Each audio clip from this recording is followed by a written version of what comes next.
গেলে গণ এখানে আলাদা জিনিসকে, যেরকম ধরো একজন রাক্ষসগণ আরেকজন দেবগণ। তো রাক্ষসগণের জাতক যারা হয় তারা সবসময় টেম্পারমেন্ট ইস্যুতে ভোগে, তারা সব ব্যাপারে একটা বলে না যে ঝগড়ার রিজন চাই। আর দেবগণ অন্যদিকে হচ্ছে যে আমি শান্ত থাকবো, আমি চাই আমার সঙ্গে যারা আছে তারাও ঠান্ডা থাকবে। এরকম ধরো লটারি, অনেকে জিজ্ঞেস করে না যে আমি লটারি খেলছি সেটাকে পাবো কি না পাবো, এই ধরনের কোয়েশ্চেন তুমি ট্যারোতে জিজ্ঞেস। Tarot card reading basically energy রিডিংই হয়, যেটা আমরা ক্লায়েন্টসদের এনার্জিকে রিড করি, বাট সেটার জন্য আমাদের নিজেদের এনার্জিকে ট্যারো কার্ডসের সঙ্গে অ্যাটিউন করতে হয় যাতে ঠিকঠাক রিডিংসটা আমরা পেতে পারি। এবার ওয়ানের সঙ্গে যে নাম্বারগুলোর ম্যাচ একদমই হয় না, ধরো কিছু কিছু ক্ষেত্রে মুন নাম্বার 2 প্রথমের দিকে ভাইব ম্যাচ করলেও পরে গিয়ে কিন্তু ভীষণ প্রবলেম ক্রিয়েট করে, তো যে ক্ষেত্রে লং রানে কিন্তু 2 তোমার জন্য লাকি নাম্বার। শনি কিন্তু তোমার এক্সাম নেবে যে তুমি স্ট্রাগলসগুলোকে কিভাবে ওভারকাম করছো, তোমার মধ্যে সেই এবিলিটিটা আছে কিনা, তুমি কনসিস্টেন্ট থাকতে পারছো কিনা। সেই রকমই সেকেন্ড হাউস যেটা আমাদের হয়ে থাকে, সেকেন্ড হাউস হচ্ছে আমাদের ভ্যালু, মানে আমি কোন জিনিসটাকে বেশি ভ্যালু দিই, আমি ম্যাটেরিয়ালিস্টিক না আমি বেশি আবেগী, বেশি ইমোশনাল, সেটা বোঝা। আজকের পডকাস্টটা স্পেশাল পডকাস্ট। আমি চেষ্টা করি প্রত্যেক মাসে একটা করে অ্যাস্ট্রোলজি পডকাস্ট আপলোড করার, তো সেই হিসাবে এই মাসের প্রথম অ্যাস্ট্রোলজি পডকাস্ট। স্পেশাল কেন?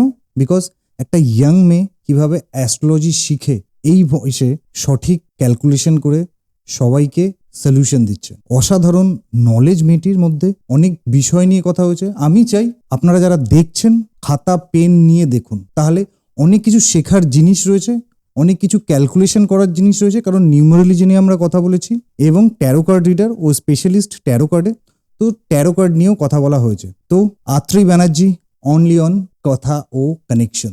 সো দেখতে থাকুন, জানতে থাকুন, সঙ্গে থাকুন, আর আমাদের চ্যানেলটা সাবস্ক্রাইব করে দেবেন, ইনস্টাগ্রাম পেজ অ্যান্ড ফেসবুক পেজকে ফলো করে দেবেন, and don't forget to press the bell icon for notification. একটাই ডায়লগ ছিল, জেলবন্দি প্রচুর লোক নিজে বলতেন সাহেব করবো, নিজেকে বলিয়ে তারপরে এখন অনেক এক্সট্রা চেষ্টা করে এটাকে ফলো করে।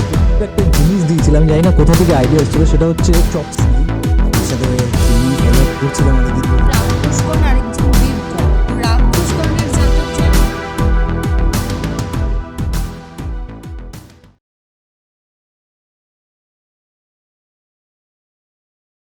Hello and welcome to our new episode. আজকের অতিথি ইয়াং ডাইনামিক অ্যাস্ট্রোলজার অরিত্রিয়া ব্যানার্জি। নমস্কার, কেমন আছো? আমি ভালো আছি, তুমি বলো। পুজো কেমন কাটলো? দারুণ, এক বেশ। কথায়। ওকে, পুজো গেল, অনেকগুলো অসপিশিয়াস ডেট চলে গেল, তারপর আমাদের পডকাস্টটা। আমি খুব এক্সাইটেড। আমি আগে কখনো, আমি জ্যোতিষী বা অ্যাস্ট্রোলজারের কথা ভাবলে কয়েক কিছু বয়স্ক লোকজনের কথা আমাদের মাথার মধ্যে বা আমাদের ইমাজিনেশনে আছে। তো আজকে অডিয়েন্স দেখবে ডাইনামিক, বিউটিফুল, একদম কম বয়সী একটা অ্যাস্ট্রোলজার। তো আমি প্রথমে তোমাকে জিজ্ঞেস করবো, আমার যারা অডিয়েন্স রয়েছে তারা যেটা শুনবে সেটা হচ্ছে যে কার কথা শুনছে। তো প্রথমে আমি তোমার একটা কুইক ইন্ট্রোডাকশন চাইবো, মানে কিভাবে তুমি অ্যাস্ট্রোলজি শিখে এত কম বয়সে এসে কনসাল্ট করছো। দেখো, যে কোনো স্পিরিচুয়াল গ্রোথের জন্য তোমাকে সবসময় না, মানে লাইফ এমন কিছু সিচুয়েশনসে ফেলে যেখান থেকে তুমি স্পিরিচুয়ালিটির প্রতি বিশ্বাস আসতে মানে বাধ্য হয়। সেরকমই আমার সঙ্গে লাইফ অনেক ইনসিডেন্টস করেছিল। অ্যান্ড ছোটোর থেকে বরাবরই আমি পড়াশোনায় ভালো ছিলাম, বাট আমার যে ভীষণ সায়েন্সের প্রতি বা হিস্ট্রি জিওগ্রাফির প্রতি ন্যাক ছিল সেরকম ব্যাপারটা নয়। পড়াশোনায় ভালো ছিলাম, খারাপ ছিলাম না, বাট সবসময় ওই জিনিসগুলো বা একঘুয়ে জিনিস নিয়ে আমার পড়ে থাকতে ভালো লাগতো না। তো বেসিক্যালি আমার স্টাডি স্টার্ট হয়েছিল ইঞ্জিনিয়ারিং ফিল্ডে, কিন্তু সেখানেও আমার খুব একটা ইন্টারেস্ট ছিল না বা আসতো না। ইঞ্জিনিয়ারিং নিয়ে, কম্পিউটার ইঞ্জিনিয়ারিং নিয়ে। বাট বরাবরই তুমি বলতে পারো যে ইনটিউশন পাওয়ারটা আমার ভীষণ গড গিফটেড ছিল। মানে আমার ফ্যামিলিতে হোক বা বন্ধু বান্ধবদের সঙ্গে হোক, নিজের সঙ্গে হোক, যে কোনো ইনসিডেন্ট আমি আগের থেকে ভীষণ ক্যাচ করে নিতাম। মানে ডেজা ভু যেই জিনিসটা হয় সেটা আমার বরাবরই ভীষণ স্ট্রং ছিল। তো ওখান থেকে আস্তে আস্তে আমার এই স্পিরিচুয়ালিটির প্রতি একটা ইন্টারেস্ট আসতে থাকে। সেটা আস্তে আস্তে তারপর আমি ফাইন্ড আউট করি কোথা থেকে স্টাডি হচ্ছে না হচ্ছে। দেন আমার বেসিক্যালি দুটো মেন ইনস্টিটিউট ছিল, অল ইন্ডিয়া ভেদিক সায়েন্সের ইনস্টিটিউট আর ফিউচার পয়েন্ট দিল্লি থেকে। সেখান থেকে আমার 5 বছরের প্র্যাকটিস, গ্র্যাজুয়েশন, মাস্টার্স, দেন 3 বছরের পিএইচডি আমি উদয়পুর থেকে করেছি। তো তারপরেই এই লাইনে আসা, অ্যান্ড এই লাইনে আসার পর যেভাবে মানুষদের আমি হেল্প করতে পারি, তাদেরকে গাইডেন্স দিতে পারি, ফিউচার নিয়ে হোক, প্রেজেন্ট নিয়ে হোক, কিছু কিছু ক্ষেত্রে পাস্ট লাইফ নিয়ে, অ্যান্ড তার সঙ্গে সবাই। আর অ্যাস্ট্রোলজি মানে শুধু যে আমি প্রেডিকশন দিচ্ছি সেটা নয়, মানুষ অনেক সময় অনেক কিছু শেয়ার করতে পারে আমার সঙ্গে। যখন আমি ট্যারো কার্ডসের দিকে রিডিং দিচ্ছি বা কিছু, তারা নিজেরাও অনেক হালকা ফিল করে। তো 50% হিল্ড প্রসেস ওদের ওখানেই হয়ে যায় যখন আমি আমার কষ্টগুলো বা ওই ইনসিডেন্টগুলো কারোর সঙ্গে শেয়ার করছি। তো আমার আস্তে আস্তে এই জিনিসগুলো আরও ভালো লাগতে স্টার্ট করে, যে কারণে এটাই এখন আমার মেন প্রফেশন, অ্যাস্ট্রোলজি ইয়া ট্যারো রিডার, তুমি যেটা বলতে চাও। তো আমি ভালো আছি এই লাইন নিয়ে। তো প্রথম কথা যেটা বলবো সেটা হচ্ছে যে তুমি ট্যারো কার্ড বললে। হ্যাঁ, তো ট্যারো কার্ডটা কি আসলে অ্যাকচুয়ালি তো তাসের পাতার মতো, মানে হ্যাঁ, please দেখতে don't mind, মানে একদম না, ঠিক আছে। ট্যারো কার্ডটা হচ্ছে একেবারে তাসের পাতার মতো, হ্যাঁ। এবং তাস যেখানে বহুত প্রচলিত সেখানে ট্যারো কার্ডও এখন প্রচুর প্রচলিত, এবং মানুষের আস্থা এবং বিশ্বাস জড়িয়ে যাচ্ছে আস্তে আস্তে, এবং এখন এটা প্রচুর পপুলার ট্যারো কার্ড। এই ট্যারো কার্ডটা মানে কি আসলে কি, মানে কিভাবে তোমরা এই জিনিসটাকে দেখো, ট্যারো কার্ড স্পেশালি 78টা কার্ডের একটা ডেক হয়ে থাকে, যেখানে আমরা দু ধরনের কার্ডস দেখতে পাই। 22টা কার্ড থাকে টোটালি আলাদা, ওটাকে আমরা মেজর কার্ডস বলে থাকি বা মেজর আরকানা। আর সেটা বাদে 56 কার্ডস থাকে, যেটাকে আমরা মাইনর আরকানা বলি। মাইনারের মধ্যে আবার 4টে পার্ট থাকে, কাপস, ওয়ান্ডস, পেন্টাকেলস অ্যান্ড সোর্ডসের। তো বেসিক্যালি এই কার্ডটা যখন আমরা রিড করি, 78টা কার্ড একসঙ্গেই আমাদের রিড করতে হয়, নাহলে সেটার এনার্জি কমপ্লিট হয় না।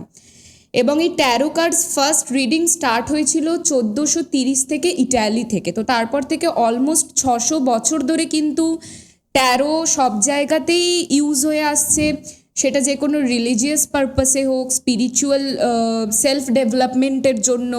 ট্যারো রিডিংয়ে শুধু যে আমি ক্লায়েন্টসদেরকেই ডেভেলপ করছি সেটা নয়, আমার নিজের স্পিরিচুয়ালিটি, নিজের সঙ্গে কি হতে পারে, বা আমি নিজে ঠিক রাস্তায় আছি বা কিছু, আমি সেটাও কিন্তু নিজেকে ডেভেলপ করতে পারি ওই দিক থেকে।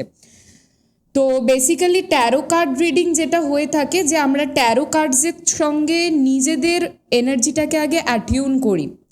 তো ফার্স্টে আমাদের ওটাকে রাইট হ্যান্ডে রাখতে হয়, যেহেতু রাইট হ্যান্ডকে আমরা গিভিং হ্যান্ড বলে থাকি সবসময়। তো রাইট হ্যান্ডে রেখে ফার্স্টে আমাদের নিজেদের এনার্জিটাকে ট্যারোর মধ্যে দিতে হয়। সামনে একটা ক্যান্ডেল জ্বালানো হয়। তো ক্যান্ডেলটা আমরা ব্ল্যাক বাদে যে কোনো কালার ইউজ করতে পারি, যেহেতু ব্ল্যাক কিছুটা ক্ষেত্রে ডার্ক এনার্জিকে সিগনিফাই করে থাকে। তো সেই ক্যান্ডেলটা জ্বালানোর পর আমাদেরকে এরকম মনে করতে, মানে আমরা পজিটিভলি ম্যানিফেস্ট করি যে এঞ্জেলস যারা থাকে তারা আমাদেরকে গাইড করছে ওই রিডিংটার জন্য। তো সেটা আমাদের চক্রাসের মধ্যে দিয়ে, crown chakra, throat chakra, heart chakra দিয়ে অ্যাটিউন হয়ে আমাদের রাইট হ্যান্ড দিয়ে ওই ট্যারো কার্ডসের মধ্যে আসে। আসার পর সবার ফার্স্ট তো যেই ক্লায়েন্টের জন্য আমরা ট্যারো রিড করবো, একমাত্র তার পারমিশন নিয়েই পজিটিভলি ট্যারো কার্ড রিডিং করা কিন্তু পসিবল। যারা একটা ছোট্ট কোশ্চেন, একদম, মানে তুমি যখন কোনো ক্লায়েন্টের জন্য ট্যারো কার্ড রিডিং করছো, ক্লায়েন্টকে সামনে থাকা দরকার নাকি না ক্লায়েন্ট নিজে ট্যারো কার্ডটা তুলবে, নাকি তুমি না, তুললেও হবে? নিজে তো একদমই তুলবে না, কারণ যে ট্যারো কার্ড রিড করে, ট্যারো কার্ডে সবসময় তার এনার্জি থাকে, ঠিক আছে? ক্লায়েন্টসদের এনার্জি আমরা রিড করছি, বাট কার্ডটাকে যে আমরা শাফল করি সেটা কিন্তু কমপ্লিটলি আমাদের পজিটিভ এনার্জি দিয়ে ভরা থাকে, সেটাতে আমরা কোনো রকম নেগেটিভ এনার্জি ট্রান্সফার করতে পারবো না। তো ক্লায়েন্ট দূরে থেকে কার্ড চুজ করবে যে তুমি এইটা তোলো বা ওইটা তোলো, বাট উনি টাচ করতে পারবেন না। আচ্ছা, মানে উনি চুজ করতে পারবেন? উনি চুজ করতে পারবেন ডেফিনেটলি, কারণ ওনার ইনটিউশনের এনার্জিটাও ওখানে ম্যাটার করবে, কিন্তু উনি কার্ডকে টাচ করতে পারবেন না। ওর মধ্যে নেগেটিভ এনার্জি থাকতেও পারে অবভিয়াসলি, কারণ এবার আমরা একদিনে যদি 10 জন ক্লায়েন্টের কার্ড রিডিং করি, তাহলে 10 জনের নেগেটিভ এনার্জি ওখানে আলাদা আলাদা চলে আসতে পারে। আর সবার মাইন্ডের স্টেট অফ মাইন্ড আলাদা হয়। ট্যারো কার্ডস বেসিক্যালি কী করে, মানুষদের স্টেট অফ মাইন্ডটাকে রিফ্লেক্ট করছে, যে তার মাইন্ডে কী চলছে বা তার মাইন্ডের ওপর বেস করে ইন ফিউচারে তার সঙ্গে কি হতে চলেছে। তো যেই কারণে ট্যারো কার্ড যে রিড করছে সবসময় কার্ড শাফল আর তুলবে সেই, এবং রিডিং শেষ হয়ে গেলেও সেই ট্যারোর ডেককে আমাদের কিন্তু হিল করতে হয়, যাতে রিডিংয়ের মাঝখান দিয়ে কোনো রকম যে নেগেটিভ এনার্জিজ এসেছে, সবার ফার্স্টে তো সেজ যেটা হয় সেটার ধোঁয়া দিয়ে আমাদেরকে পজিটিভ করতে হয়। দেন ওটাকে যে কোনো ডিপ কালারের, ধরো ডিপ পার্পল বা ডিপ রেড কালারের ক্লথে মুড়ে, ট্যারোর বক্স হয় আমাদের, ওর মধ্যে রেখে ক্রিস্টাল দিয়ে প্রোটেক্ট করতে হয়। এবার এর মধ্যে সব থেকে ভালো দুটো ক্রিস্টাল হয়ে থাকে ক্লিয়ার কোয়ার্জ আর অ্যামেথিস্ট। ক্লিয়ার কোয়ার্জ প্রত্যেকটা দিক থেকে কিন্তু পজিটিভিটিকে প্রোটেক্ট করে রাখে, আর অ্যামেথিস্ট কিন্তু ট্যারোর মধ্যে যে ইনটিউশনের যে এনার্জিটা থাকে সেটাকে কিন্তু আরও বাড়িয়ে তোলে। তো এইভাবে আমাদেরকে প্রোটেক্ট করে রাখতে হয়। তো tarot card reading basically energy রিডিংই হয়, যেটা আমরা ক্লায়েন্টসদের এনার্জিকে রিড করি, বাট সেটার জন্য আমাদের নিজেদের এনার্জিকে ট্যারো কার্ডসের সঙ্গে অ্যাটিউন করতে হয় যাতে ঠিকঠাক রিডিংসটা আমরা পেতে পারি। ওকে, তো তুমি যেটা বলছো তার মানে তোমাকেও কিছু একটা হিলিংয়ের মাধ্যমে ওই এনার্জিটাকে ট্রান্সফার করতে হয় ট্যারো কার্ডের মধ্যে। ডেফিনেটলি। ঠিক আছে, তারপর তুমি একটা জিনিস এবার আমাকে তুমি যদি একটুখানি বলো যে ট্যারো কার্ডে কি কি জানা যায় অ্যাকচুয়ালি, মানে Tarot আমরা card-এ- যেহেতু জ্যোতিষ বিজ্ঞান বা জ্যোতিষ শাস্ত্রে যেটা হয় আমরা মোটামুটি ভবিষ্যৎও জানতে পারি আর পাস্টও জানতে পারি, একটা আওয়াজ দিয়ে দেখি ট্যারো কার্ডে আমরা কি কি জানতে পারি? ট্যারো কার্ডসেও তুমি তোমার পাস্ট, প্রেজেন্ট, ফিউচার রিলেটেড তোমার যা যা কোয়েশ্চেন্স থাকবে তুমি সব কিছুই জানতে পারবে। মেজর আরকানায় যে কার্ডসগুলো থাকে সেগুলো বেসিক্যালি তোমার লাইফের যে মেজর ইভেন্টসগুলো হয়, মেজর মুভমেন্টসগুলো হয়, ধরো তুমি কবে তোমার প্রপার্টি করতে পারবে, কবে ধরো তুমি বাইরে সেটেল হতে পারবে, মেজর যে লাইফ শিফটিংগুলো হয় সেই ইভেন্টসগুলো খুব ভালো করে জানতে পারবে, কবে আমার বিয়ে হবে। আর মাইনর কার্ডস কি করে যে আমি যে এই রাস্তাটায় যাচ্ছি আমি এটা ঠিক করছি না ভুল করছি, আচ্ছা, মানে তোমার ডে টু ডে লাইফ ইভেন্টসে যে জিনিসটা হচ্ছে সেটা রিলেটেড যে কোয়েশ্চেনগুলো থাকবে সেগুলো মাইনর কার্ডস ডিপিক্ট করে দেবে। তবে ট্যারো কার্ডসের কিছু রুলস থাকে। ফার্স্ট রুল হচ্ছে তুমি কোনো ডেথ পার্সনকে নিয়ে কিন্তু প্রশ্ন জিজ্ঞেস করতে পারবে না। Why? এটা আমাদের নিজেদেরই, দেখো এনার্জি তো অনেক রকমের হয়, positive energy, negative energy. Death পার্সনদের দিয়ে আমরা যখন ওটাকে রিড করবো আমাদের এঞ্জেলসরা গাইড করে না, তো এরকম অনেক রুলস থাকে। ডেথ পার্সনকে নিয়ে তুমি জিজ্ঞেস করতে পারবে না। কোনো আনসার্টেন জিনিস, যেরকম ধরো লটারি, অনেকে জিজ্ঞেস করে না যে আমি লটারি খেলছি সেটাকে পাবো কি না পাবো, এই ধরনের কোয়েশ্চেন তুমি ট্যারোতে জিজ্ঞেস করতে পারবে না।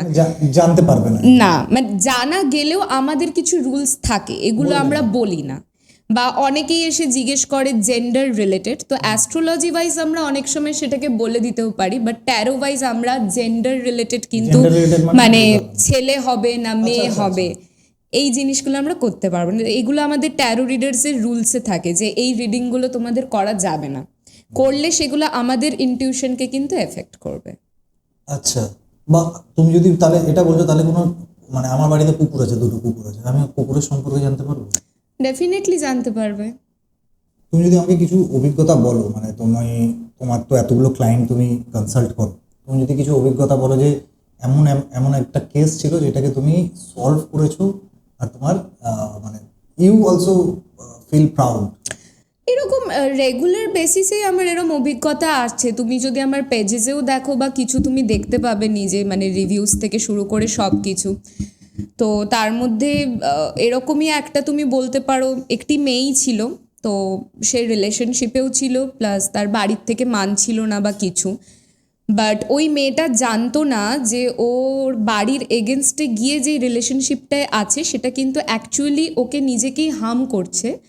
কারণ যার সঙ্গেও রিলেশনে ছিল বা বাড়ির এগেনস্টে গিয়ে ম্যারেজের প্ল্যানিং করছিল, সে কিন্তু অ্যাকচুয়ালি তাকে বলতে পারো এখনের কথাই যে ইউজ করছিল, ঠিক আছে, ফর মানে টাকা পয়সার ছেলেটা জন্য use হোক, করছিল। মানে ছেলেটা ইউজ করছিল। আচ্ছা, তো মেয়েটা এটাও বোঝা যায়। ডেফিনেটলি বোঝা যায়, কারণ তুমি তোমার কম্প্যাটিবিলিটি থেকে শুরু করে ওই পার্সনটা কোন নেচারের, কোন ক্যারেক্টারের, সব কিছুই তুমি ট্যারো দিয়ে জানতে পারবে। ইনফ্যাক্ট এটাও মানে অনেক সময় অনেকের ডেট অফ বার্থ জানে না বা সঠিক কোনটা জানে না, তো ডিটেলস না জানা থাকলে সেটার থেকে অ্যাস্ট্রোলজি বা নিউমারোলজি ওয়াইজ প্রেডিক্ট করা পসিবল হয় না। বাট তার পুরো নামটা, পুরো অরিজিনাল নাম আর তার একটা ছবি যদি আমাদের কাছে থাকে, আমরা তার ফেস দিয়েও এনার্জি এনে সেইখান থেকে আমরা ট্যারো রিড করে বলে দিতে পারবো যে সেই মানুষটা কীরকম বা কীরকম নয়। তো সেখান থেকে ওই মেয়েটাকে বাঁচানো সম্ভব হয়েছিল, অ্যান্ড তারপরে ওর সঙ্গে ওর ফ্যামিলির ও তোমার রিলেশনও সাথে যোগাযোগ করেছিল? একদম। ইনফ্যাক্ট ও শিলিগুড়িতে যোগাযোগ করে কি কোশ্চেন ছিল মেয়েটার ফার্স্ট কোয়েশ্চেন এটা ছিল যে আমি কি করে ওই ছেলেটার সঙ্গে থাকতে পারবো বা বাড়ির লোককে মানাতে পারবো বা কিছু। আচ্ছা। বাট ট্যারো কোনো রকম ইন্টেনশন ছিল না যে ছেলেটা কি রকম বা ছেলেটা খারাপ বা কি, ওটা ওর মাথাতেই আসেনি এতদিন ধরে।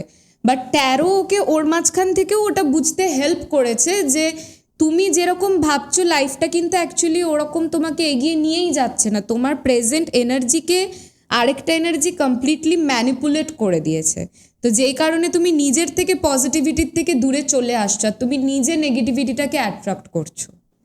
তো ট্যারো এই দিক থেকেও হেল্প করে যে তোমার ভেতরে যে নেগেটিভ অরাসগুলো ক্রিয়েট হচ্ছে বা নেগেটিভ সারাউন্ডিংসগুলো ক্রিয়েট হচ্ছে সেটাকে তোমাকে দূর করতে হবে, তবেই তুমি নিজে হিল হতে পারবে, তোমার বাড়ির লোকের সঙ্গেও তারপর সম্পর্ক ঠিক হবে, তুমি নিজে একটা পজিটিভ লাইনে এগিয়ে যেতে পারবে। তখন ডিসিশন কি ছিল তুমি যখন ওকে সলিউশন? দেখো, আমি যখন প্রথমে বলেছিলাম মেয়েটা প্রথমে বিলিভ করতে চায়নি, বাট ট্যারো রিডিং এরকমই একটা জিনিস হয় যে একবার যখন রিড হয়ে যাচ্ছে, তোমাকে যখন ইউনিভার্স গাইড করে দিচ্ছে, তারপরে কোথাও না কোথাও সাবকনশিয়াসলি তোমার মাথায় ওই গাইডেন্সটা কিন্তু থাকবেই। এবং তারপরে তুমি যখন সেই গাইডেন্সটাকে মাথায় সাবকনশিয়াসলি ম্যানিফেস্ট করছো যে এইটা তো হতেও পারে বা এটা হতেও পারে, তারপরে ইউনিভার্স নিজেই না তোমার কাছে রাস্তাগুলোকে ওপেন করে দেয় যে হ্যাঁ তোর সঙ্গে এই জিনিসগুলো হচ্ছে, তুই এবার বুঝতে শেখ। তো অটোমেটিক্যালি ও কয়েক মাসের মধ্যে নিজেই বুঝে গেছিল যে ওর সঙ্গে কি ফ্রড হতে চলেছে। তখন কি করলো মানে ছেলেটাকে? অটোমেটিক্যালি ও তখন ছেলেটার থেকে দূরে এসে প্যারেন্টসদের কথা মতো গিয়ে এখনো ভালো আছে। আচ্ছা, তুমি তো নিউমারোলজিও কাজ করো, তাই তো? একদম। তো আমাকে একটুখানি বলো যে নিউমারোলজিতে লাকি আনলাকি নাম্বার হয়। হ্যাঁ, ডেফিনেটলি। তো আমি একটা মানুষ, আমি আমার লাকি নাম্বার আর আনলাকি নাম্বার কি করে বুঝবো? দেখো, লাকি নাম্বার আমরা বেসিক্যালি যেখান থেকে বের করি যে তোমার পুরো যেটা ডেট অফ বার্থ হবে, মানে তোমার ডেথ প্লাস তোমার মান্থ প্লাস তোমার ইয়ার, জন্মর সাল, পুরোটাকে প্লাস করে তোমাকে সিঙ্গেল ডিজিটে আসতে হবে। ধরো তোমার পুরোটা প্লাস করে আসছে 28, আচ্ছা, ঠিক আছে? তো সেখান থেকে তোমাকে সিঙ্গেল ডিজিটে আসতে হবে, মানে 2 + 8 = 10, ওখান থেকে 1। তার মানে তোমার লাকি নাম্বার সবসময়, হ্যাঁ, লাকি নাম্বার তোমার কিন্তু হয়ে গেল 1। এবার লাকি নাম্বার থেকে লাকি ডেটস তুমি ডিরাইভ করতে পারো। 1-এর যেই নাম্বারগুলো হয়, যেরকম 1, 10, 28, 19, এই নাম্বারগুলো তোমার জন্য কিন্তু লাকি হবে। কিছু কিছু ক্ষেত্রে এর পরে 1-এর সঙ্গে সব থেকে কম্প্যাটেবল নাম্বার যেটা হয়, যেরকম ধরো নাম্বার 5 বা নাম্বার 9, এগুলো তোমার জন্য লাকি নাম্বার। এবার 1-এর সঙ্গে যে নাম্বারগুলোর ম্যাচ একদমই হয় না, ধরো কিছু কিছু ক্ষেত্রে মুন নাম্বার 2 প্রথমের দিকে ভাইব ম্যাচ করলেও পরে গিয়ে কিন্তু ভীষণ প্রবলেম ক্রিয়েট করে, তো যে ক্ষেত্রে লং রানে কিন্তু 2 তোমার জন্য লাকি নাম্বার নয়। যেরম ধরো আমার ডেস্টিনি প্ল্যানেটে ডেস্টিনি নাম্বারে যদি আমাদের নাম্বার 5 বেরোয়, তো 5-এর জন্য নাম্বার 2 ভীষণ আনলাকি নাম্বার হয়, কারণ নাম্বার 2 মানে 5 এমনিতেই একটু ফিকল নাম্বার হয়ে থাকে, আর নাম্বার 2 কিন্তু সবসময় ইমোশনাল স্টেবিলিটি খোঁজে। তো যেই কারণে নাম্বার 2 আর নাম্বার 5 যদি একসঙ্গে চলে আসে, সেটা বিজনেস পার্টনার হিসেবে বলো কি ফ্রেন্ডশিপে বলো কি তুমি রিলেশনশিপে বলো, তুমি বাড়ির নাম্বার খুঁজছো, যে কোনো ক্ষেত্রে ও কিন্তু নাম্বার 5কে আরও বেশি আনস্টেবল করে দেবে। কোনো ডিসিশনই তখনও কিন্তু ঠিক করে নিতে পারবে না। তুমি যেটা বললে সেটা হচ্ছে মানে ওটা লাকি নাম্বার। এবার এরকম করে আমি শুনেছিলাম কিছু মূলাঙ্ক বলে। মূলাঙ্ক হচ্ছে রুলিং নাম্বার যেটা হয়ে থাকে, এটা হচ্ছে তোমার ডেস্টিনি নাম্বার বা লাইফ পাথ নাম্বার বেরোলো।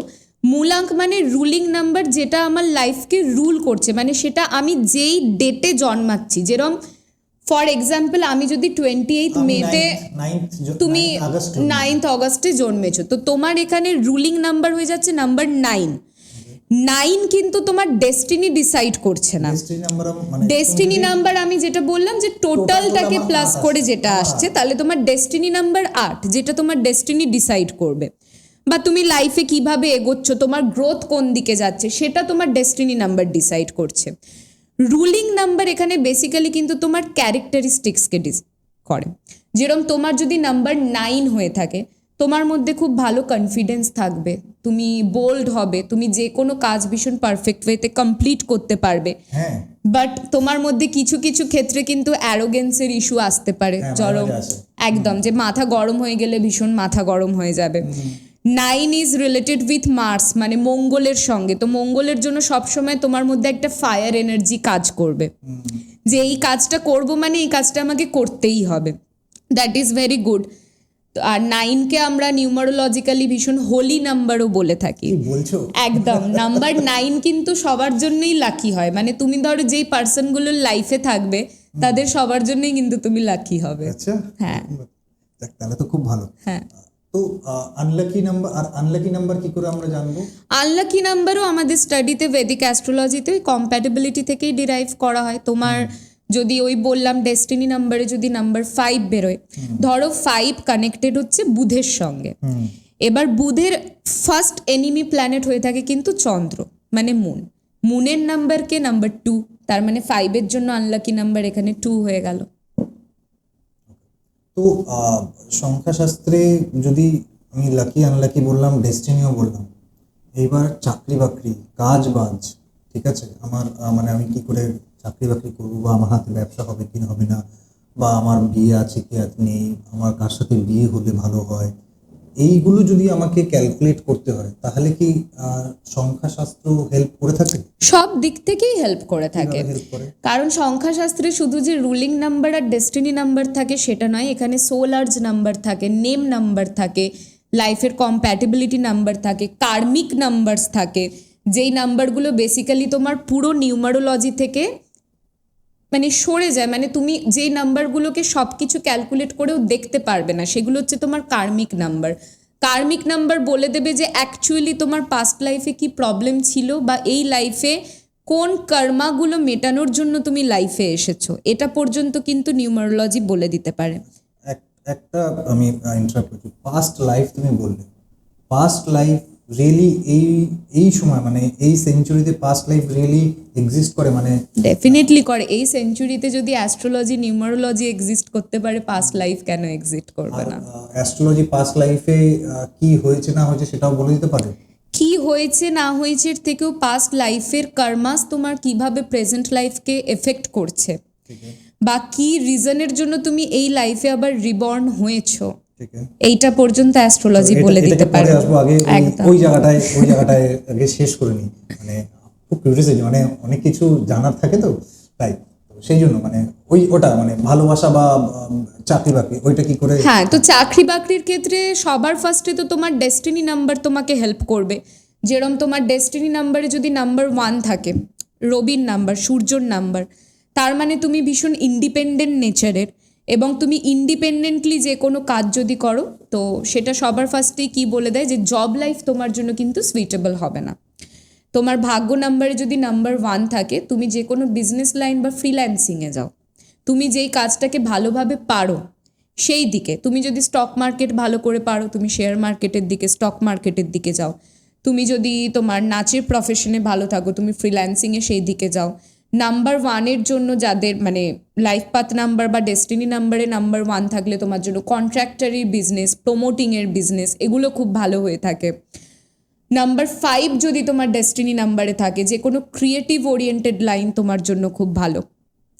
যে কোনো ক্রিয়েটিভ, মেকআপ, বিউটিশিয়ান এই টাইপের, বা যে কোনো লাইন যেখানে তুমি তোমার নিজের কমিউনিকেশনটাকে কাজে লাগাতে পারবে, কারণ নাম্বার 5 ডেস্টিনিতে থাকলে তোমার কমিউনিকেশন পাওয়ার খুব ভালো হবে। তো সেই রকম এইভাবে আমরা প্রফেশন ওরিয়েন্টেড তো বলেই দিতে পারি। নাম্বার 6-এর কমপ্লিট করি আমরা। 10 তো নেই, নাম্বার 1 টু নাম্বার 9, ঠিক আছে। তো 6 যদি থেকে থাকে সেক্ষেত্রে ইন্টেরিয়ার ডিজাইনিং, ইভেন্ট ম্যানেজমেন্ট, ক্যাটারিংয়ের বিজনেস। 6 যদি থাকে তুমি যে কোনো ফ্রিল্যান্সিং লাইনেও যেতে পারো। 6 থাকলে কিছু ক্ষেত্রে জবকেও ওটা সুইটেবল হয়, যেরকম ব্যাঙ্কিং, ফিনান্সিয়াল, ফাইন্যান্স ওরিয়েন্টেড। যেহেতু নাম্বার 6 লাক্সারিয়াস লাইফের সঙ্গে কানেক্টেড থাকে, ফাইন্যান্স ওরিয়েন্টেড যে কোনো লাইনের জন্য ডেস্টিনি নাম্বার 6 খুব ভালো হয়ে থাকে। 7 নাম্বার 7 স্পিরিচুয়াল লাইনের জন্য খুব ভালো। নাম্বার 7 ট্রেডিংয়ের জন্য খুব ভালো হয়ে থাকে। নাম্বার 7 ফুড রিলেটেড বিজনেসের জন্য ভালো হয়ে থাকে। বাট নাম্বার 7 ডেস্টিনি নাম্বারে থাকলে একটা জিনিস খেয়াল রাখতে হয়, যে হঠকারিতার বশে, যে আমার আজকে এটা মনে হলো তো আমি 2 দিন পর এটা করে নিলাম, তো সেক্ষেত্রে কিন্তু তাদের প্রফেশনে ভীষণ ইগো ক্ল্যাশ হওয়ার জায়গা থাকে। আর ওরা মানে ছোটোখাটো জিনিস বিজনেসের লাইনে ভীষণ ইগোইস্টিক্যালি নিয়ে নেয়। তো ডেস্টিনি নাম্বারে 7 থাকলে কিন্তু আবার তোমার জব লাইন ওদের জন্য বেশি সুইটেবল হয় বিজনেসের থেকে, কারণ বিজনেস লাইনে ভীষণ ইগো প্রবলেমসে ওরা জড়িয়ে যায়। আট তো সবসময় ডেস্টিনি নাম্বারে 8 থাকা মানে তুমি ভীষণ ম্যাটেরিয়ালিস্টিক হবে, টাকা পয়সা তোমার কাছে আসবে এবং তুমি নিজে ভীষণ অ্যাম্বিশিয়াস হবে। একটা সার্টেন লেভেল অবধি তোমাকে শনি একটু স্ট্রাগল দেবে, যেহেতু নাম্বার 8 শনির সঙ্গে কানেক্টেড থাকে। বাট ডেস্টিনি নাম্বারে যদি নাম্বার 8 থাকে, 35 ইয়ার্স কমপ্লিট হওয়ার পর থেকে ও কিন্তু তোমাকে ট্রিমেন্ডাস গ্রোথ দেবে, আর তখন কিন্তু তোমাকে কেউ আটকাতে পারবে না।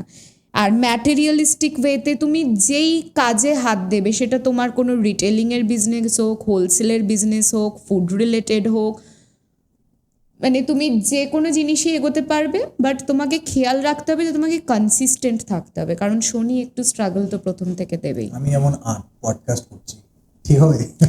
ডেফিনেটলি তোমার জন্য ঠিক হবে। লাস্ট নাম্বার 9 যেহেতু মার্সের সঙ্গে কানেক্টেড থাকে, এটা যে কোনো সিভিল সার্ভিস রিলেটেড গভর্নমেন্ট জবের জন্য খুব ভালো, পুলিশ এবং এটা মেডিকেল লাইনের জন্য খুব ভালো হয়ে থাকে। যারা মেডিকেল লাইন নিয়ে পড়াশুনো করতে চায়, এগোতে চায়, নার্সিংয়ের জন্য খুব ভালো, জুয়েলারি রিলেটেড বিজনেসের জন্য খুব ভালো হয়ে থাকে। মানে 1 থেকে 9 অবধি সবার জন্য আলাদা আলাদা চাকরি, আলাদা আলাদা সবার সবকিছু আলাদা আলাদা করা রয়েছে।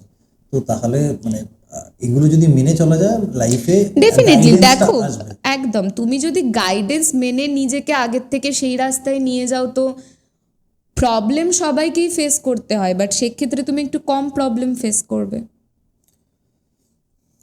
জ্যোতিষ বা অ্যাস্ট্রোলজিতে এই যে রাশি চক্র রয়েছে, এইটার প্রভাব মানুষের উপর পড়তে থাকে।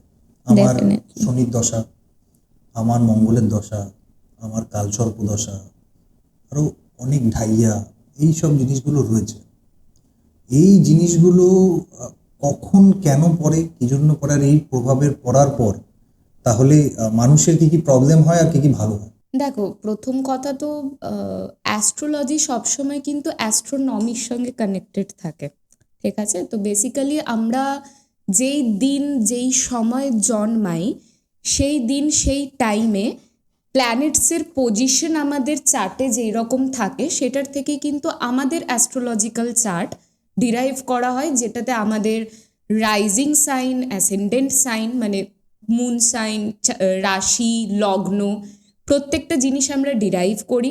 তো যেটা বেসিক্যালি প্ল্যানেটসের পজিশন অ্যাজ ওয়েল অ্যাজ আমাদের গণ, আমাদের যোনি, আমাদের কখন কি দশা চলছে, মহাদশা চলছে, তো সব কিন্তু অ্যাস্ট্রোনমিক্যালি ওই প্ল্যানেটসের পজিশন থেকে পাওয়া যায়। এবারে এই প্ল্যানেটসের পজিশন এবং প্ল্যানেটসের মুভমেন্ট আমাদের লাইফকে সব দিক থেকেই এফেক্ট করে থাকে। আমাদের কেরিয়ার রিলেটেড, আমরা ছোট থেকে যে বড় হচ্ছি, আমাদের কি কি হার্ডলস ফেস করতে হতে পারে, কোন কোন সিচুয়েশন আমাদের ফেভারে আসবে বা আমাদের এগেনস্টে যাবে, আমাদের বাড়ির লোকেদের সঙ্গে সম্পর্ক কীরকম থাকবে, কোন লাইন চুজ করলে আমি ভালো ফিউচার পেতে পারি, সেখান থেকে স্টেবল ফিউচার পেতে পারবো, প্রত্যেকটা দিক থেকেই অ্যাস্ট্রোলজি আমাদেরকে গাইড করে থাকে। আর যেটা আমরা পজিটিভলি যদি গ্রহণ করতে পারি তো ভীষণই ভালো, কারণ আজকালকার দিনে মানুষ অনেক বেশি কনসার্ন হচ্ছে অ্যাস্ট্রোলজি নিয়ে ডে বাই ডে। তো এটাকে তুমি ধরতে পারো 80% পজিটিভ আর 20% নেগেটিভ, কারণ আমরা যখন কোনো নেগেটিভ সিচুয়েশন নিয়েও মানুষকে আগের থেকে গাইড করে দিচ্ছি যে তুমি যদি এই দিকে যাও তোমার সঙ্গে এই খারাপটা হতে পারে, তো আলটিমেটলি তোমাকে সেটা পজিটিভলি গ্রহণ করতে হবে, কারণ ওই নেগেটিভিটিটাকে তুমি ওই সিচুয়েশনে যদি অ্যাকসেপ্ট করে নাও, তাহলে পরে গিয়ে তুমি অনেক বেশি পজিটিভ রেজাল্ট পাবে, রাইট? তো এইভাবে অ্যাস্ট্রোলজি সবাইকেই হেল্প করে থাকে। তো গ্রহর ব্যাপারটা কি, মানে গ্রহের দশা, মানে ধরো মঙ্গলের দশা বা ঢাইয়া বা শনির দশা, শনির সাড়ে সাতি বা ঢাইয়া আসে তো যখন, হ্যাঁ দেখো আমাদের রাশি বা আমাদের লগ্ন ওয়াইজ শনি যখন আমাদের ওই সাইনে বসে থাকছে, ধরো যদি 4th বা 8th হাউসে বসে থাকে 2.5 বছরের জন্য, সেটাকে আমরা শনির ঢাইয়া বলে থাকি। শনির সাড়ে সাতি হচ্ছে শনি 7.5 বছর থাকে এবং এই সাড়ে সাতির 3টে পার্ট হয়ে থাকে। রাইজিং ফেস মানে উদয় পর্যায়, তার মাঝখানে আরও 2.5 বছর আসছে। উদয় পর্যায়ে হচ্ছে বেসিক্যালি শনি যখন থেকে তোমার রাশি বা লগ্নতে থাকা স্টার্ট করছে, ঠিক আছে? তো ওই প্রথম 2.5টা বছর কিন্তু শনি তোমাকে ভীষণ আনকমফোর্টেবল সিচুয়েশনসে ফেলে। সেটা তোমার কেরিয়ার রিলেটেড কোনো লস বলো, অবস্ট্যাকলস বলো, স্ট্রাগলস বলো। তো বেসিক্যালি শনি কর্মার প্ল্যানেট হয়ে থাকে। তো সাড়ে সাতিকে আমি পুরো খারাপ বলবো না। কর্মার প্ল্যানেট বা ফেজে প্রথম 5টা বছরই তুমি ধরে নাও শনি কিন্তু তোমার এক্সাম নেবে, যে তুমি স্ট্রাগলসগুলোকে কিভাবে ওভারকাম করছো, তোমার মধ্যে সেই এবিলিটিটা আছে কিনা, তুমি কনসিস্টেন্ট থাকতে পারছো কিনা, নাকি তুমি প্রত্যেকটা ফেলিওরের পর আরও ডিপ্রেসড হয়ে যাচ্ছ, তোমার মধ্যে ল্যাথার্জি আসছে না ডিসিপ্লিন আসছে। প্রত্যেকটা দিক থেকেই কিন্তু শনি তোমার পরীক্ষা নেবে। প্রথম 5টা বছরে যদি তুমি ওই অবস্ট্যাকলসগুলোকে ওভারকাম করে ডিসিপ্লিন থাকতে পারো আর রেজাল্টের কথা না ভেবে যদি তুমি খাটতে পারো, তাহলে সাড়ে সাতিতে লাস্ট যে 2.5 বছর থাকে তাহলে কিন্তু শনি নিজেই তোমার থেকে যা কেড়েছে তার দ্বিগুণ ফিরিয়ে দিয়ে যাবে। মানে তোমাকে রাজা বানালেও কিন্তু শনি ওই সাড়ে সাতির ফেজে তোমাকে বানিয়ে দিয়ে যাবে। তো সাড়ে সাতির মধ্যে পুরো কর্মাটাই তাহলে তোমার নিজের ওপরেই ডিপেন্ড করছে, আর শনি সেই কর্মার রেজাল্টটা দিতে তোমাকে এসেছে। তো এখানে আমি শুনেছি যে প্রচুর লোকের প্রচুর খারাপ হয়ে যায় সাড়ে সাতির চক্করে। না, সবসময় দেখো আমি নিজে বলবো আমি লাইফে যা পেয়েছি আমি সাড়ে সাতির ফেজে পেয়েছি, কারণ আমি প্রথম থেকে আমার কর্মাস ঠিক রেখেছি, আমি সেই মতো খেটেছি, আমি কনসিস্টেন্ট থেকেছি। আপস অ্যান্ড ডাউন সবার লাইফে আসে, বাট তোমাকে বুঝতে হবে তুমি যেটা পেতে চাইছো তোমাকে সেটার অ্যাস্ট্রোলজি মানে কি যে আমি তোমাকে কোনো জেমস্টোন পরিয়ে দিলাম তো তুমি ওটা পেয়ে গেলে, ওই জিনিস তো নয়। আমি তোমাকে রিমেডিয়াল ওয়াইজ জেমস্টোনটা দিতে পারি যাতে তোমার অবস্ট্যাকলটা রিমুভ হয়, বাট তোমাকেও সেটার পেছনে খাটতে হবে। কারণ অনেক মানুষের এরকম ভুল ধারণা থাকে যে আমি এটা করছি মানে এটা আমার অটোমেটিক্যালি হয়ে যায়। দেখো, তোমার ভাগ্য পুরোপুরি কেউ চেঞ্জ করতে পারে না, বাট তুমি অবস্ট্যাকলসগুলোকে কমাতে পারো যেগুলো তোমার নিজের দোষে ক্রিয়েট হচ্ছে, নিজের ডিসিশনে ক্রিয়েট হচ্ছে। আজকে যদি আমি গভর্নমেন্ট জবের জন্য প্রিপারেশন নিচ্ছি, তো আমি 100% এফোর্ট দিয়ে যদি প্রিপারেশন নিই, সেখানে আমার দুটো দিক থেকে অবস্ট্যাকলস আসতে পারে। এক হচ্ছে আমার চার্টে যদি রবি ফেভারেবল পজিশনে না থাকে, আমি সিলি রিজনসের জন্য বা পলিটিক্সের জন্য বা কোনো না কোনো ডিলের জন্য আমার গভর্নমেন্ট জব হাতছাড়া হতে পারে। অর এলস আমার নিজের দোষেও হতে পারে যে আমি অতটা ফোকাসড হতেই পারছি না, আমার পার্সোনাল লাইফে এত ট্রমাস চলছে যে আমি গভর্নমেন্ট জবের জন্য যেই পড়াশুনোটা করা দরকার আমি পড়তেই পারছি না। তো এদিক থেকে ডেফিনেটলি তোমাকে জেমস্টোন কোন দিকে হেল্প করবে, যাতে তুমি নিজের অরাটাকে পজিটিভ রাখো, যাতে তুমি ফোকাসড হতে পারো। বাট তো প্রিপারেশন তো তোমাকে নিতে হবে। তুমি যদি মনে করো যে আমি গভর্নমেন্ট জব করব, আমি এই জেমস্টোন পড়লাম বলে আমার হয়ে যাবে, কিন্তু আমি কিছুই পড়লাম না, তখন তো তোমাকে, তো সেই রকমই শনির সাড়ে সাতিও তোমাকে ওটার পেছনে খাটতে হবে। কারণ শনিকে আমরা কর্মার প্ল্যানেটই বলে থাকছি, এবং শনি ম্যাটেরিয়ালিস্টিক প্ল্যানেট, তো সে ডেফিনেটলি তোমাকে টাকা পয়সা দেবে, কেন দেবে না? সে যখন তোমার রাশিতে আসছে ডেফিনেটলি দেবে, বাট তুমি যেটা চাইছো তোমাকে সেটার পেছনে খাটতে হবে। তুমি যদি আজকে কোনো ইললিগাল কাজকর্মে যুক্ত হয়ে গেলে আর তুমি বললে যে সাড়ে সাতি আমার সব কিছু কেড়ে নিল, কেন কাড়বে না? তোমার নিজের কর্মাই ঠিক নেই। তো যখন কর্মার প্ল্যানেট আসছে, তুমি নিজে ইললিগাল কোনো কাজে যুক্ত হচ্ছ, সে ডেফিনেটলি তোমাকে তার রেজাল্ট দেবে। তুমি ভালো কাজ করো, তুমি ভালো রেজাল্ট পাবে। শনি যখন খারাপ হচ্ছে, মানে তুমি যখন বললে যে প্রথম দুটো ফেজ 2.5 বছর করে, সেই সময় তো প্রচুর মানে এক্সাম নিচ্ছে বলছো, প্রচুর অবস্ট্যাকলস দেবে, মেন্টালি তোমাকে স্ট্রেসফুল সিচুয়েশনে পড়বে। বাট যখন সেই 2.5 বছর কাটবে, তুমি নিজে বুঝতে পারবে যে এটা কিন্তু আলটিমেটলি আমার ফিউচারের ভালোর জন্যই হয়েছিল। কারণ আমি এই 2.5 বছরে যদি এই অবস্ট্যাকলসগুলো ফেস না করতাম, আলটিমেটলি আমি গ্রোথের দিকে এগোতে পারতাম না। আমি যদি মেন্টালি এই অ্যাংজাইটিটা ফেস না করতাম, বা আমি সম্পর্কগুলোর আসল চেহারা যদি দেখতে না পারতাম, তাহলে পরের বছরগুলো তো আমাকে আরো বেশি সাফার করতে হতো। তো এই সময় কোনো রেমেডি আছে যেই সময় কোনো মানে? হ্যাঁ, শনি সাড়ে সাতিতে দেখো, স্টোনের থেকেও বেশি আমি বলবো, স্টোন তো আমরা প্রোভাইড করেই থাকি, বাট এরকম অনেক মানুষই থাকে যারা সবসময় স্টোনস অ্যাফোর্ড করতে পারে না।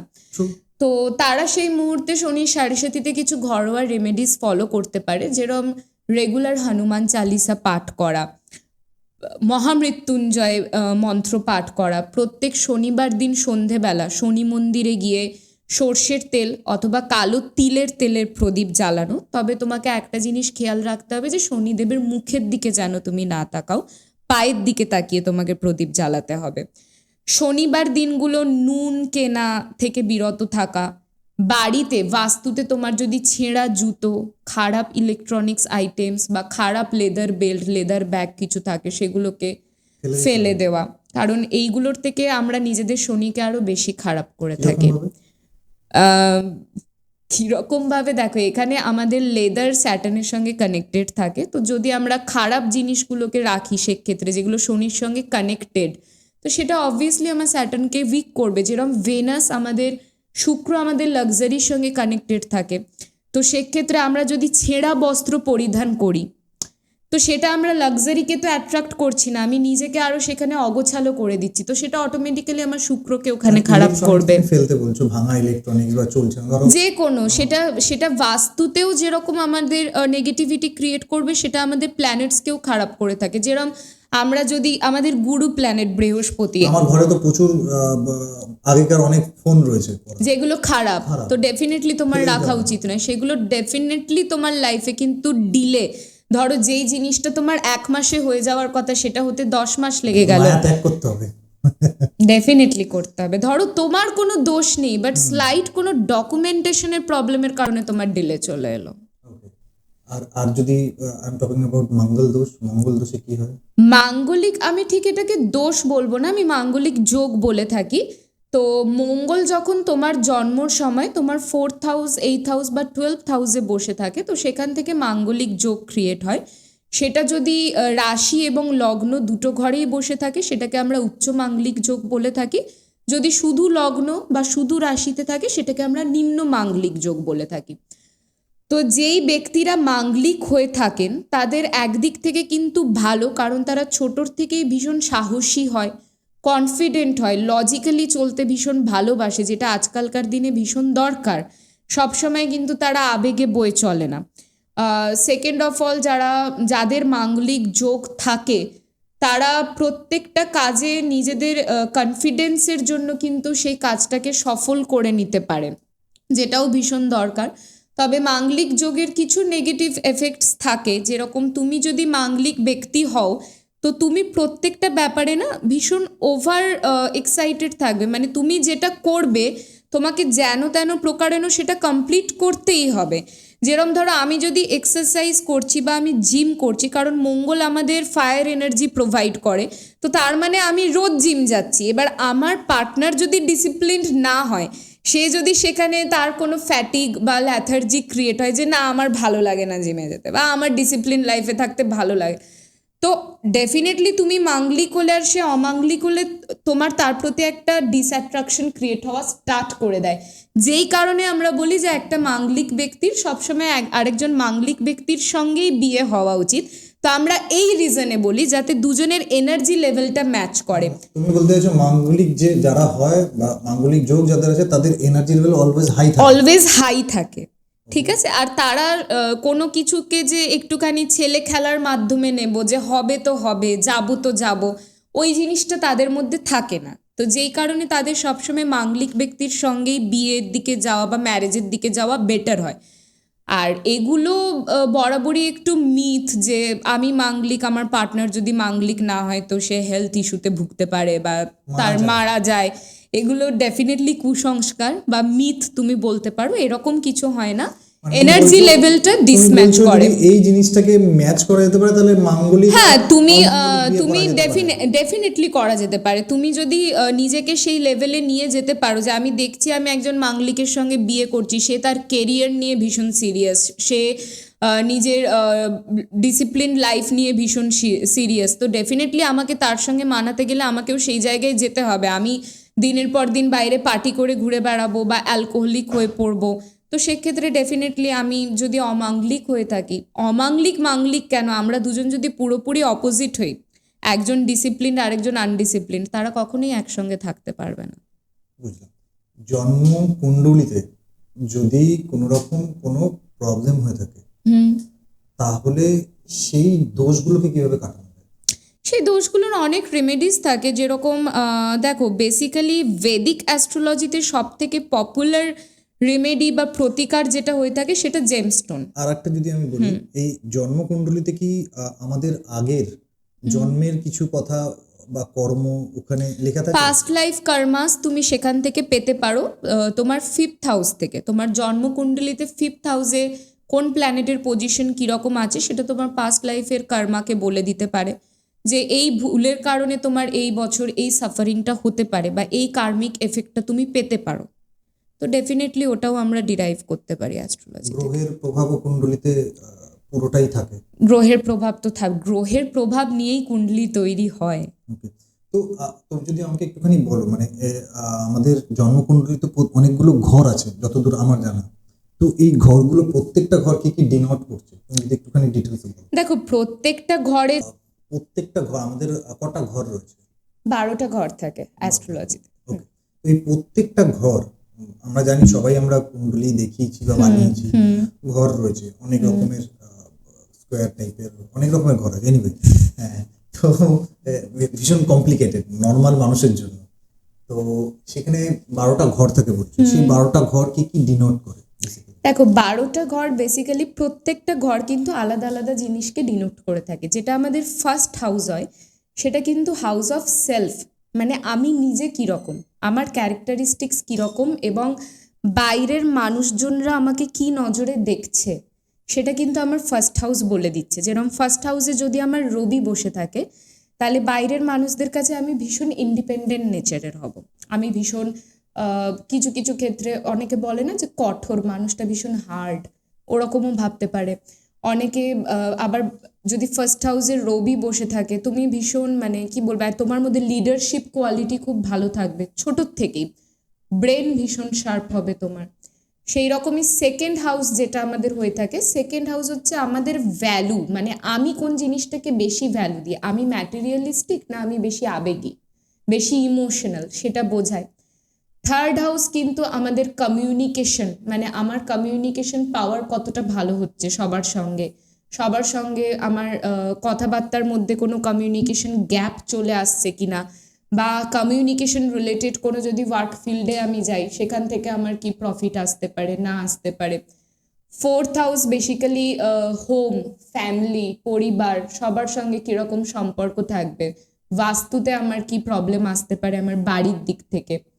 ফিফথ হাউস আমাদের কাজবাজের ক্ষেত্রে আমরা কি ফেম পাবো, কি সাকসেস পাবো সেটাকে বুঝিয়ে দিচ্ছে।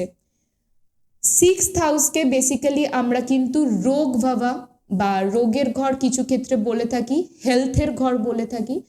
তো সিক্সথ হাউস বেসিক্যালি আমরা হেলথের দিক থেকে কি প্রবলেম সাফার করব, সেটা কোনো আমাদের মারণ রোগ আসতে পারে কিনা, সেটা আমাদের টুকটাক পেটের সমস্যা হলো, চোখের সমস্যা হলো, বা মাইকটা একটুখানি হ্যাঁ ঠিক আছে, ঠিক আছে। হ্যাঁ এবার কথা বলো।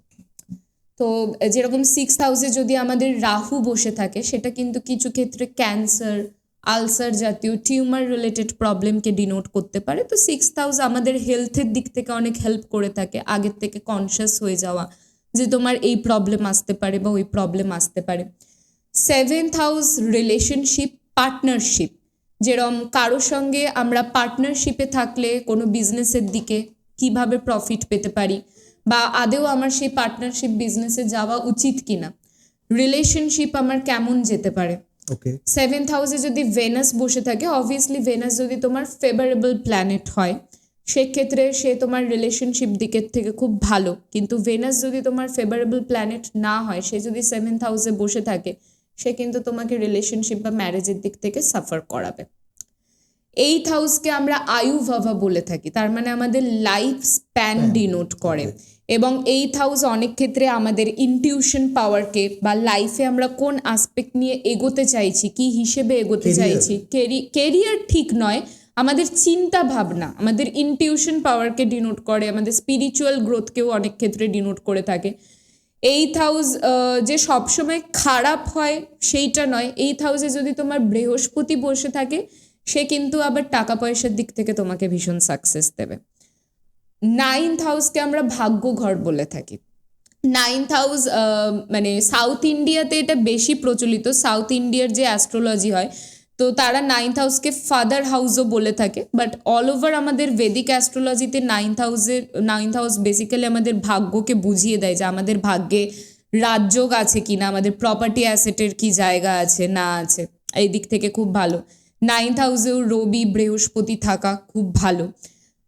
10th হাউস আমাদের সোশ্যাল যে রিলেশনশিপ হয়, ধরো আমি মার্কেটিং সাইটে আছি বা ফেসবুকে ইনস্টায় আমার গ্রোথ, বা সোশ্যাল সাইটে আমার কানেকশনস, আমার বাইরে বন্ধু বান্ধবদের সঙ্গে কন্ট্যাক্টস, আমার কত বন্ধু বান্ধব রয়েছে না রয়েছে, তো আমাদের সোশ্যাল সাইট যেটা থাকে সেটাকে ডিনোট করে থাকে। এই রকমই আমাদের প্রত্যেকটা ঘর আলাদা আলাদা জিনিসকে বুঝতে হেল্প করে। যদি বলি যে ধরো কারো বিয়েতে প্রচুর প্রবলেম হচ্ছে, সমস্যা হচ্ছে, সেইখানে জ্যোতিষশাস্ত্র তাকে কি রেমেডি দেবে? দেখো, সবার আগে তো আমাদের দেখতে হবে যে সমস্যাটা কেন আসছে। বিয়েতে যখন আমরা কুষ্টি মেলে আমাদেরকে অনেকগুলো পয়েন্টস দেখতে হয়। প্রথম তো যেই 36টা গুণের পয়েন্ট আমরা দেখি, সেখানে আমাদের দেখতে হয় যে রাশিতে কম্প্যাটেবল আছে কিনা, লগ্নর দিক থেকে কম্প্যাটেবল কিনা, গণ মিলছে কিনা, যোনি মিলছে কিনা, নাদি মিলছে কিনা। তো এইসব দেখে 36টা পয়েন্ট আমাদের বের করতে হয়। সেই 36-এর মধ্যে যদি মিনিমাম 18টা পয়েন্টও তোমাদের মিলে থাকে, দ্যাট ইজ গুড। যদি না মেলে তাহলে সেই বিয়েতে আমরা নাই করে দিই, কারণ মিনিমাম 18টা পয়েন্ট মিললে সেখানে রেমেডি ফলো করে তোমরা সেই বিয়েটাকে সাকসেসফুল ম্যারেজের দিকে নিয়ে যেতে পারো। বাট মিনিমাম 18টা পয়েন্টও যদি না মেলে সেই বিয়ের থেকে সরে আসাই কিন্তু বেটার। সেইটা বাদে মাঙ্গলিক অমাঙ্গলিকের তো একটা ব্যাপার থাকেই। এবার মাঙ্গলিক অমাঙ্গলিকের ক্ষেত্রে তুমি বিয়ের আগে মাঙ্গলিক যোগ প্রতিকার করে নিচ্ছ বা মাঙ্গলিক দোষ প্রতিকার করে নিচ্ছ, দ্যাট ইজ ওয়ান পয়েন্ট। আর না হলে দুজনেই যদি মাঙ্গলিক হও তাহলে কোনো সমস্যা নেই। রাশির ক্ষেত্রে যে প্রবলেমগুলো হয়ে থাকে, যে কম্প্যাটেবল রাশি যদি না হয়, তো সেখানে রাশি রিলেটেড রেমেডিজ আমরা প্রোভাইড করি। কি রাশি হয় যেখানে একটা রাশির সাথে আরেকটা রাশির বেস্ট ম্যাচিং কি হয়? ওরকম কিছু নেই। দেখো, সব রাশির মধ্যেই ভালো খারাপ সব কিছুই আছে। একদম বেস্ট রাত জোটক নিয়ে খুব কম মানুষই আজকালকার দিনে আসে। তবে সেখানেও তুমি ধরতে পারো, যেরকম ধরো সিংহ রাশির সঙ্গে মিথুন রাশির কম্প্যাটেবিলিটি খুব ভালো হয়ে থাকে, কারণ দুজনেই ইন্ডিপেন্ডেন্ট নেচারের হয়, দুজনেই নিজেদের কথাবার্তা প্রকাশ করতে ভালোবাসে। তো সেখানে কোনো কমিউনিকেশন গ্যাপ ক্রিয়েট হয় না, আন্ডারস্ট্যান্ডিং লেভেলটা সেখানে ভালো থাকে। গণ যদি না মেলে, গণ এখানে আলাদা জিনিসকে, যেরকম ধরো একজন রাক্ষসগণ আরেকজন দেবগণ, তো রাক্ষসগণের জাতক যারা হয় তারা সবসময় টেম্পারমেন্ট ইস্যুতে ভোগে। তারা সব ব্যাপারে একটা বলে না যে ঝগড়ার রিজন চাই। আর দেবগণ অন্যদিকে হচ্ছে যে আমি শান্ত থাকবো, আমি চাই আমার সঙ্গে যারা আছে তারাও ঠান্ডা থাকুক, এত ঝগড়া ভালো লাগছে না, আমার একটু শান্তি চাই। তো সেদিক থেকে গণ ভীষণ ম্যাটার করে, কারণ আমার যদি দেবগণ আর রাক্ষসগণ হয়ে যায়, একজন সবসময় ঝগড়ার কারণ খুঁজছে, আরেকজন শান্তিতে থাকতে চাইছে, তারা কখনোই একসঙ্গে থাকতে পারবে না। নরগণ নিউট্রাল বলতে পারো, মানে রাক্ষসগণের সঙ্গেও যায়, তবে সেক্ষেত্রে যদি নরগণ মেয়ে হয় আর রাক্ষসগণ ছেলে হয়। যদি নরগণ ছেলে আর রাক্ষসগণ মেয়ে হয়ে যায় তাহলে মেয়ে কিন্তু ভীষণ ডমিনেটিং হয়ে ওঠে। সে তো এমনিতেই করে সবসময়, সব ক্ষেত্রে করে না। আর আমি যদি অ্যাস্ট্রোলজি তো বললাম, এবার যদি আমি একটু হাতের রেখা বলি, হাতের রেখা কতটা তোমাকে পিওর জাজমেন্ট দেয়, যেখানে তুমি কুণ্ডলী দিয়ে তুমি ডেট অফ বার্থ দিয়ে দিচ্ছ, যাদের ডেট অফ বার্থ নেই তারা হস্তরেখার কাছে চলে যাচ্ছে, তো কতটা পিওর রেজাল্ট আসে যাদের কাছে ডেট অফ বার্থ নেই, কারণ তার কাছে কিছুই নেই, হাতের রেখার উপর নির্ভর করতে হচ্ছে। তো সেটা যদি তুমি একটুখানি বলো যে মানে কোথায় বেস্ট অপশনটা আছে তোমার কুষ্টি মেলানোতে?